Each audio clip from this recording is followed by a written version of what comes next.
இயேசுவே நன்றி, வாழ்வு தரும் வார்த்தைக்கு. இறைவா நன்றி, உயிருள்ள வார்த்தை. மத்தேயு எழுதிய நற்செய்தியிலிருந்து வாசகம். அதிகாரம் 15, வசனங்கள் 21 தொடக்கம் 28. அக்காலத்தில் இயேசு தீர், சீதோன் ஆகிய பகுதிகளை நோக்கி சென்றார்.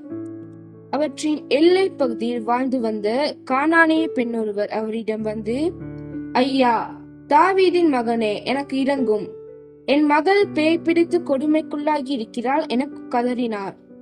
ஆனால் இயேசு அவரிடம் ஒரு வார்த்தை கூட மறுமொழியாக சொல்லவில்லை. சீடர்கள் அவரை அணுகி, நமக்கு பின்னால் கத்திக்கொண்டு வருகிறாரே, இவரை அனுப்பிவிடும் என வேண்டினர். அவரோ மறுமொழியாக, இஸ்ரேல் குலத்தாருள் காணாமற் போன ஆடுகளாய் இருப்போரிடமே நான் அனுப்பப்பட்டேன் என்றார். ஆனால் அப்பெண் அவர் முன் வந்து பணிந்து, ஐயா, எனக்கு உதவியருளும் என்றார். அவர் மறுமொழியாக, பிள்ளைகளுக்குரிய உணவை எடுத்து நாய்க்குட்டிகளுக்கு போடுவது முறையல்ல என்றார். உடனே அப்பெண், ஆமையா, ஆனாலும் தங்கள் உரிமையாளரின் மேசையிலிருந்து விழும் சிறு துண்டுகளை நாய்க்குட்டிகள் தின்னுமே என்றார்.